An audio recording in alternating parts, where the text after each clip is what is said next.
Diese vierte Amtszeit ist meine letzte als Bundeskanzlerin der Bundesrepublik Deutschland.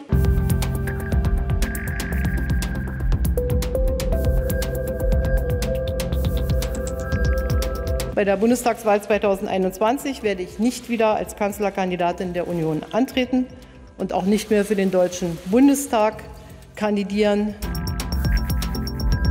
Alors, trois personnalités se détachent pour briguer la succession d'Angela Merkel. D'abord, le candidat des conservateurs, donc la même famille politique qu'Angela Merkel. Il s'agit d'Armin Laschet, le patron de la CDU depuis le début de l'année. C'est le tenant d'une ligne modérée, un héritier idéologique de l'actuelle chancelière. Armin Laschet se veut rassembleur à la tête de la région qu'il préside. Dans l'ouest de l'Allemagne, il associe toutes les tendances de son parti. Le natif d'Aix-la-Chapelle a l'Europe dans le sang, il a grandi à proximité de la frontière belge et néerlandaise et se montre relativement francophile. Deuxième dans l'ordre de probabilité, on trouve l'écologiste Annalena Baerbock. À 40 ans, la co-chef des Verts incarne une nouvelle génération. Elle mise notamment sur l'urgence climatique qui a été remise au premier plan avec les graves inondations du mois de juillet, pour créer l'événement, c'est-à-dire faire accéder les écologistes à la chancellerie, ce qui serait une première en Allemagne. Elle a un petit handicap, Annalena Baerbock, elle n'a jamais gouverné, ni au niveau régional, ni au niveau national.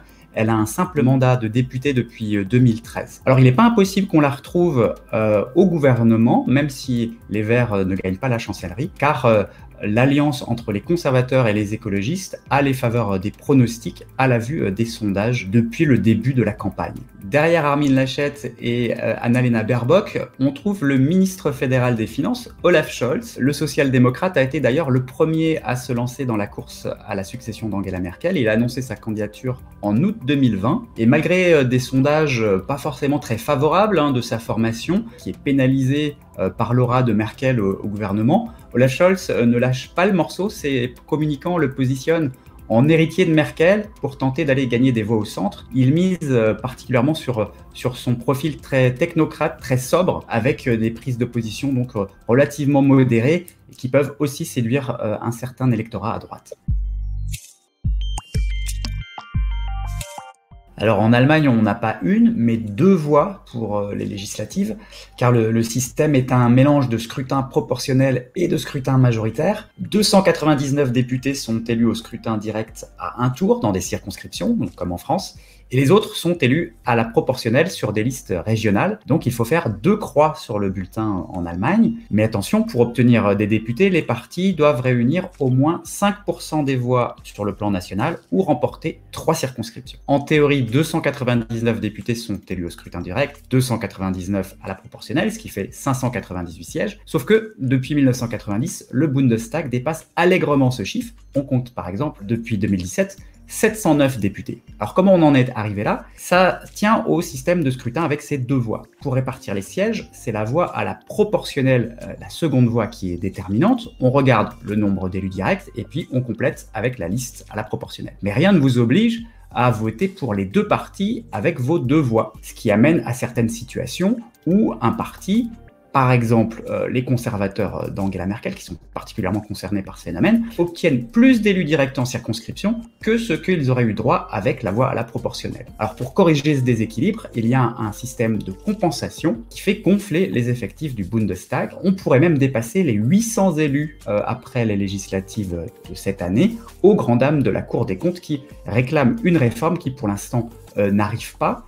Et certains chercheurs avancent même que ce système de compensation pourrait fausser le résultat de l'élection, car il ne s'enclenche pas dès le premier élu direct de trop, mais à partir du 3e seulement.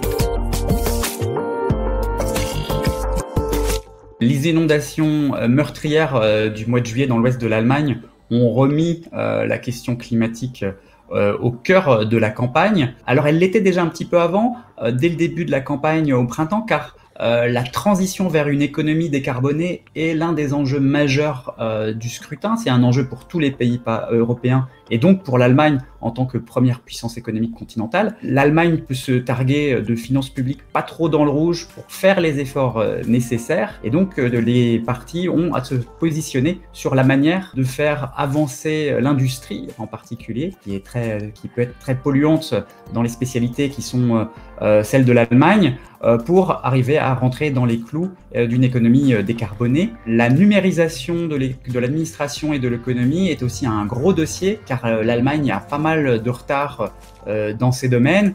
Et puis, il va être aussi question de la reprise post-coronavirus, comme dans tous les pays du continent, et de l'adaptation au vieillissement de la population. Ça, c'est une spécialité allemande qui se caractérise par une part très importante des personnes âgées dans sa population, et ça a des implications pour le financement des retraites, pour le financement de certaines infrastructures et de la structuration du service public, par exemple.